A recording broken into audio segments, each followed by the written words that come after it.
Welcome to Movie Review Mom. I'm the mom and I do the movie reviews. And today the film I'm reviewing is called Love and Gelato. This romantic comedy is now available exclusively on Netflix. It's rated PG and is an hour and 50 minutes. My movie review mom grade for this is a C minus.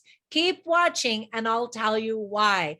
First, in a nutshell, this rom-com is based on the very cute book of the same name written by Jenna Evans Welch.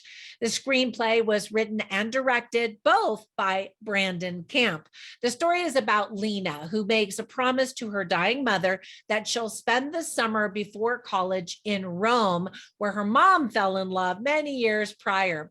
Lena falls for the city, the people, and the gelato. I mean, who wouldn't? It's Rome, it's Italy, which brings me to the list of the things that I liked about this movie. First of all, I absolutely adore Italy, so much so that my husband and I remodeled our house to look like a Tuscan villa. Italy is just magical and gorgeous and a European destination that should definitely be on everyone's bucket list. I also love gelato. So just visiting Rome and other locations in Italy in the film really was the best part of the movie, in my opinion. When I was in Italy, I've been to Italy several times.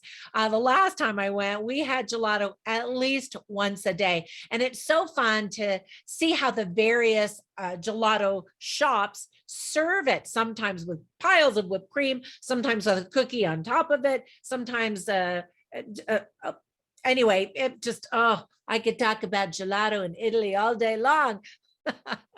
I just really wanted to eat some good Italian food after watching this movie.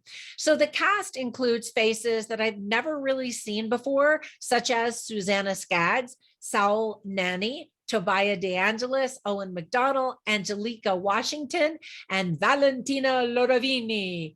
There are lots of very authentic Italians in the movie. I mean, they're in Italy. And again, what I was mesmerized to the entire time was the cinematography, the background, the settings. The story was sort of non-consequential compared to just being in Italy during the movie. All right, so that brings me to the long list of things that I didn't like about this movie. First of all, I'm always up for a romantic comedy, so I was just disappointed that this one wasn't quite up to par. The lead actress is more annoying than charming, and that's not good in a rom-com, but it's really mostly due to the script. She's young and has potential, I think. She even gave me kind of an Anne Hathaway vibe, so that's good. The script overall and the acting were pretty weak and very predictable. I didn't feel any chemistry between any of the characters. They all looked like actors acting their parts. The connections felt very forced, and that's not good in a rom-com either. Now, I haven't read the book, but I hear that this adaptation is not very similar and in fact far less charming and changes some things. We've absolutely seen this story done a million times over before and better. Apparently, all you have to do is take off your glasses to be more beautiful. Now, we've seen that in movies as well. So here's like the motherly part of this movie review, mom. And that is that self-care and finding yourself are important. But more and more, I'm seeing the theme of I choose me coming out of Hollywood lately. And I just wonder what happened to the themes of self-sacrifice, duty, responsibility, and caring for others.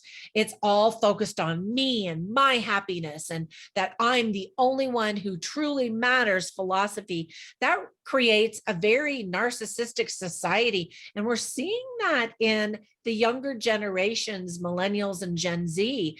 And that's a little bit worrisome that I'm more important. I live my truth. I do what I want to do. And you can live your truth and still be wrong is kind of an important message that you don't hardly see in films. So I once heard someone say something that I thought was wise, and that is that some people waste a lot of time trying to find themselves when instead they should focus on creating the person that they really want to be.